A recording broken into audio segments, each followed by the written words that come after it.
وعلیکم السلام ورحمۃ اللہ وبرکاتہ. میں ڈاکٹر مرحوم محمد یوسف شاہ صاحب جو کہ مشن پہ تھے نائجیریا. ہاں کرنل یوسف صاحب. ہاں جی. ان کے جو لڑکے ہیں یحییٰ خضر، ان کا میں کزن. ان کے کزن ہیں؟ ہاں جی. کس طرف سے؟ والد کی طرف سے؟ والدہ کی طرف سے. والدہ کی طرف سے؟ ہاں جی. اچھا ٹھیک ہے. میری ہمدردیاں چونکہ میری والدہ صاحبہ جو ہیں وہ احمدی تھیں جی، تو میں شروع سے احمدیوں کے لیے لڑتا آ رہا ہوں، لیکن احمدی ہوں نہیں. ٹھیک. جہاں بھی کوئی ذکر ہوتا ہے کہ بھائی احمدی لوگ جو ہیں وہ کافر ہیں یا وہاں روے میں حوریں ہوتی ہیں یا یہ ہوتا ہے وہ ہوتا ہے، تو مجھے ڈیفینڈ کرنا پڑتا ہے کیونکہ میں احمدیوں کو بڑے قریب سے. لیکن والدہ کی خاطر؟ ہاں جی.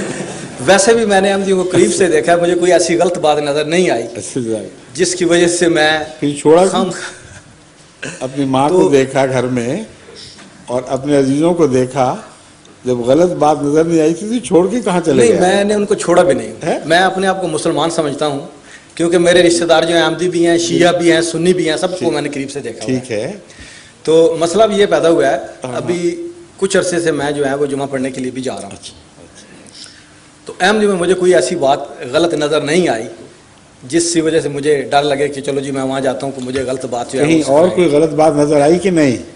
نہیں، مجھے کوئی ایسی غلط بات جو ہے وہ نظر نہیں. احمدیوں کو چھوڑ کر جی باقی جگہوں پر بھی کوئی غلط بات نظر آئی کہ نہیں؟ وہ تو خیر جو آدمی سارے فرقوں کو قریب سے دیکھتا ہے اسے پتہ چل ہی جاتا ہے کہ غلط. میں یہ پوچھوں، جواب بھی دے نا اسٹریٹ فارورڈلی. بالکل فرق ہے، ڈیفینیٹلی. تو پھر وہاں غلط آئی، یہاں نہیں آئی، تو وہاں کیوں بیٹھے ہوئے، یہاں کیوں نہیں آ جاتے؟ ابھی اس کے لیے جو ہے جی میں کوشش کر رہا ہوں پہنچنے کے لیے. ٹھیک ہے، جزاک اللہ. اور کوئی آیت کریمہ آپ کے کام آئے گی. ہاں جی. تو اخلاص سے کوشش کریں، دعا کریں. صحیح ہے. اور ہو سکتا ہے آپ کے دل میں جو نیکی تھی شروع سے کہ حمایت کرتے رہے مخالفت کے باوجود، وہی آپ کے کام آ جائے.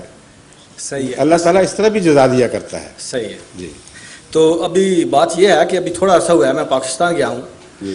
تو میرے کزن ایک جو ہیں ان کی والدہ جو ہیں وہ بھی احمدی تھی. اچھا. تو وہ ابھی تبلیغی جماعت میں وہ شامل ہوئے ہیں. اچھا. تو جو بھی وہاں ان کے گھر جائے وہاں بحث شروع ہو جاتی ہے کہ تم مسلمان ہو جاؤ. ٹھیک ہے. نمازیں پڑھا کیا کرو اور اپنے مال جو ہے وہ ٹھیک کرو. تو میں نے انہیں ذکر کیا کہ بھائی میں اب جو ہے وہ احمدیوں کے ساتھ جمعہ پڑھتا ہوں. ٹھیک. تو کہنے لگے تو آپ تو مرتد ہو رہے ہیں، گمراہ ہو رہے ہیں. تو میں نے کہا بھائی دیکھو مجھے یہ نہیں پتا کہ وہ غلط ہیں صحیح ہیں، لیکن مجھے ایک بات کا پتہ ہے کہ جو باتیں وہ کرتے ہیں وہ آپ کو غلط باتیں نہیں، وہ یہ نہیں کہتے کہ چوری کرو یا ڈاکہ مارو. ان کی باتوں میں مجھے کوئی ایسی غلط بات نظر نہیں آئی جس سے میں کہوں کہ یہ لوگ جو ہیں غلط ہیں. تو اس لیے میرے خیال میں تو وہ ٹھیک ہے. ٹھیک ہے. تو وہ گیا جا کے کتاب جو ہے وہ ایک اٹھا لایا، بڑی اس نے ورکے جو ہیں ٹٹولے نکالے. ہاں جی. تو وہ کہنے لگا کہ آپ ایسے کرنا کہ اب جب تم واپس جاؤ تو یہ ایک ان سے سوال کرنا. ٹھیک. میں نے کہا ٹھیک ہے بھائی، میرے خیال میں تو کوئی ایسی بات نہیں، میں سوال پوچھ لوں گا ان سے. بالکل درست ہے. تو وہ میں نے خود وہ جو ہے وہ کتاب تو مجھے یاد نہیں کیونکہ مگر جو بھی آپ نے پڑھا ہے اس میں مجھے یاد آ جائے گا. ہاں جی. تو اس میں وہ یہ لکھا ہوا تھا کہ مرزا صاحب کی وہ کہہ رہے تھے کتاب تھی، کافی موٹی کتاب تھی. تو اس میں یہ لکھا ہوا تھا کہ میں جو ہے مجھے اللہ تعالیٰ نے مریم بنایا اور میں اپنے ہی پیٹ سے پیدا ہوا. یہ نہیں لکھا ہوا. اچھا. اپنے پیٹ سے پیدا ہوا. تو یہ جو کچھ میں نے وہاں پڑھا، میں سمجھ گیا آپ کا جو سوال ہے لیکن رکھیں اب. ہاں جی مجھے سمجھ آ گئی ہے. تو یہ سننے کے بعد میں نے انہوں نے مجھے جلدی سے نا وہ میری بات سن لیجیے، بیٹھ جائیں. ٹھیک.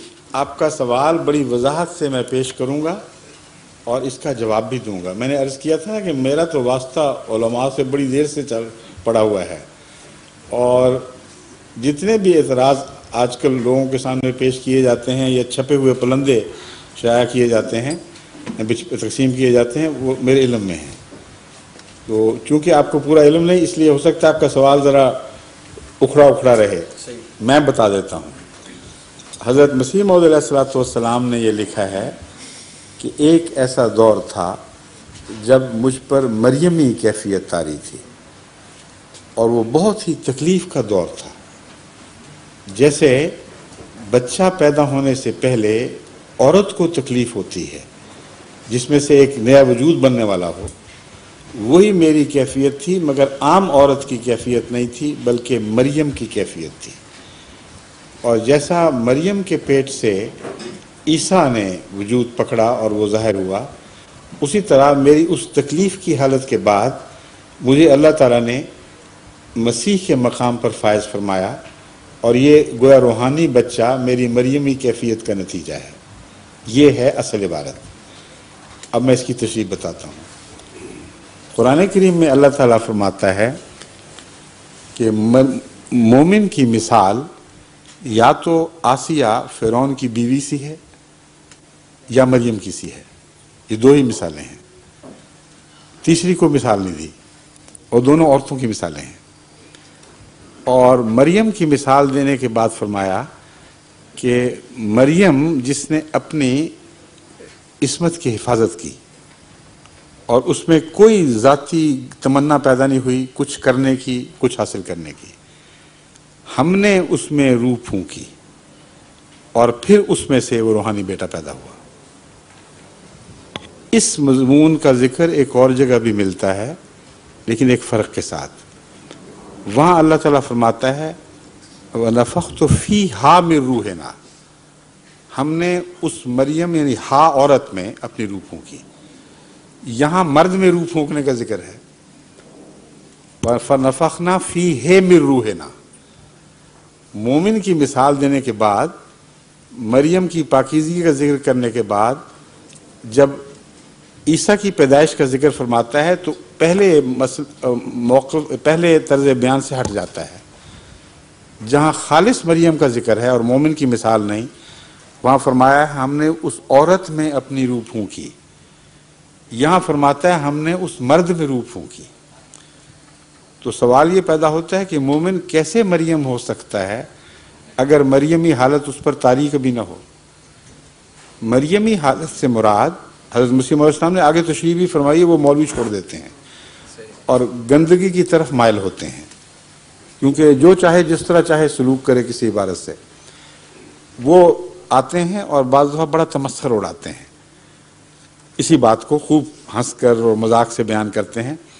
ایک دفعہ مسجد اقصیٰ میں ہماری مجلس سوال جواب تھی جلسہ کے دنوں میں، جلسہ سالانہ میں، چونکہ 1 لاکھ سے زیادہ آدمی آئے ہوئے تھے، اس لیے ہم مختلف جگہوں پہ، میں رات کو اپنا وقت نکال کر اکٹھا لوگوں کے ساتھ سوال جواب کی مجلسیں لگایا کرتا۔ خلافت سے پہلے کی بات کر رہا ہوں۔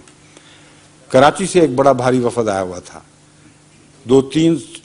600 کے قریب غیر احمدی علماء اور دوسرے لے کے آئے ہوئے تھے، وہ یا وہ احمدی ملا کر تھے، یا آپ کراچی کے ہیں ملا کر، کل کنٹینجنٹ جو جماعت کراچی کا تھا 600 کے قریب تھا، اس میں سے 300 کے قریب نان احمدی تھے، جو اتنی بڑی تعداد میں پہلے کبھی نہیں لائے گئے تھے وہاں سے۔ امیر صاحب نے مجھ سے فرمایا کہ تم سوال جواب کے لیے آ جاؤ، میں اجازت لے کر جلسے سے وہاں آ گیا۔ جتنی باتیں ہوئیں، بڑے مہذب تہذیب اچھے لوگ تھے وہ، اکثر یو پی آئی یا دوسرے بھی، اور ہر سوال کے جواب پر نوٹ کرنے لگ گئے، تسلی کا اظہار کرنے لگ گئے۔ ایک مولوی صاحب کو میں نے دیکھا بڑے بے چین تھے، ان کو پسند نہیں آیا یہ ماحول، انتظار کر رہے تھے اپنی باری کے۔ آخر انہوں نے کھڑے ہو کے کہا کہ دیکھیے آپ نے بڑے سوال کے جواب دے دیے ہیں، مگر میرا بھی ایک سوال ہے، مجھے یہ بتایا جائے کہ جب مرزا صاحب مریمی حالت میں سے گزرے تو ان کے پیٹ میں کیسے کیسے واقعات رونما ہوئے، اور مریمی حالت کے دوران حیض بھی آتا تھا کہ نہیں، اور اگر آتا تھا تو وہ کیا کیا کرتے تھے اس حیض کو، اور پھر پیٹ میں بچہ کہاں بنا تھا، رحم میں مادر تو تھا کوئی نہیں۔ غرض کہ بڑے لہک لہک کے انہوں نے اس مضمون کو خوب کھولا۔ جب ان کی تسلی ہو گئی تو میں نے کہا مولوی صاحب اب تسلی فرما لی آپ نے، جو اثر ڈالنا تھا ڈال لیا، میری بات سن لیں۔ آپ کے سوال کا جواب میں بعد میں دوں گا، میرا ایک ضمنی سوال ہے، پہلے اس کا جواب آپ دیں۔ قرآن کریم میں اللہ تعالیٰ، یہ قرآن کریم کا حوالہ ہے، مرزا صاحب کی اپنی بات نہیں ہے۔ قرآن کریم میں اللہ تعالیٰ نے مومن کی مثال 2 طرح ہی سے دی ہے، یا فرعون کی بیوی سے یا مریم سے۔ مریم سے تو آپ بہت بدکے ہیں اور کبھی قبول کرنے کے لیے تیار نہیں کہ آپ پر مریمی حالت طاری ہو جائے، تو فرعون کی بیوی باقی رہ گئی۔ تو پھر آپ سمجھائیے کہ آپ مومن ہیں کہ نہیں؟ اگر ہیں تو فرعون نے آپ سے کیا کیا کچھ کیا، اور کیسے آپ نے ازدواجی تعلقات قائم کیے اور بیوی کے فرائض ادا کیے، ایسا اس پر وہ بے چین ہوئے ہیں اور تڑپے ہیں مولوی صاحب کہ کیا کہہ رہے ہو. میں نے کہا آپ حضرت مرزا صاحب کے متعلق جو ہم سب کے مطاع ہیں، قرآن کریم کی آیت کو نظر انداز کر کے پھپتیاں کس رہے ہیں. میں قرآن ہی کے حوالے سے آپ کو مجبور کر رہا ہوں. اب یہ کچھ مذاق کی بات نہیں ہے. اگر ظاہری معنی آپ نے لینے ہیں جس پر اصرار ہے تو فرعون والے آسیہ فرعون کی بیوی والا حوالے سے بھی آپ کو بھاگنے کی کوئی گنجائش نہیں رہی. مومن ہیں کہ نہیں؟ مومن کی دو ہی مثالیں ہیں. مریم نہیں بن سکتے تو فرعون کی بیوی بننا پڑے گا.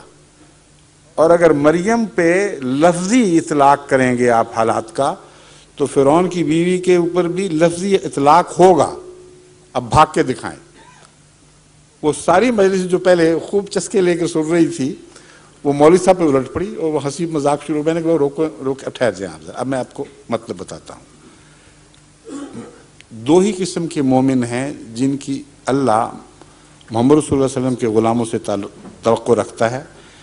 ایک وہ مومن جن کے خلاف دنیا کے ذرائع استبداد ہر طرح سے ان کو تنگ کرتے ہیں، ان کا جینا حرام کر دیتے ہیں.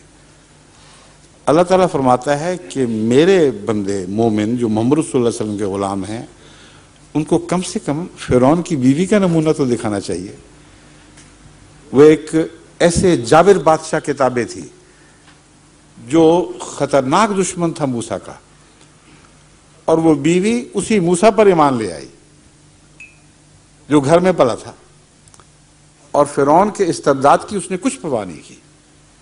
خدا کے حضور گریہ ازاری کرتی رہی لیکن ایک لمحہ کے لیے بھی اپنے ایمان سے پیچھے نہیں ہٹی. تو عام مومن تو اس قسم کے خطرناک حالات کا تصور بھی نہیں کر سکتے کیونکہ اتنا جابر بادشاہ اور کبھی کوئی نہیں گزرا جس کا قرآن نے ذکر کیا ہو. تو کم سے کم فرعون کی بیوی بن کے دکھا دو. اپنے ایمان کی حفاظت کرو، دنیا کی پرواہ نہ کرو. اور اعلیٰ درجے کے مومن وہ ہیں جن میں روحانی ترقی کی نفسانی خواہش کوئی نہیں ہوتی. وہ ادنا سی بھی تمنا نہیں رکھتے کہ ان کو اعلیٰ مراتب نصیب ہوں. وہ خالصتاً اللہ کے لیے وقف رہتے ہیں جیسے مریم وقف تھی. کسی غیر نے اس کو چھوا نہیں. یعنی شیطان کی لمس سے یہ مومن پاک ہوتے ہیں، اور ان کے اندر سے جو روحانی بچہ پیدا ہوتا ہے وہ شیطانی لمس سے نہیں ہوتا بلکہ اللہ کی روح سے پیدا ہوتا ہے. اور اسی لیے وہاں یہ نہیں فرمایا کہ مریم میں روح پھونکی بلکہ اس مرد میں روح پھونکی، یعنی مومن کی طرف اشارہ کر دیا. تو میں نے کہا یہ واقعہ تو ہو گیا ہے. حضرت مسیح موعود علیہ السلام کی زندگی پر نظر ڈال کے دیکھیں، آپ کو کسی روحانی درجے کی کوئی تمنا نہیں تھی. آپ تو دنیا سے منہ موڑ کے گوشہ نشین ہوئے بیٹھے تھے. اسلام کی خدمت کا شوق آپ کو باہر لایا.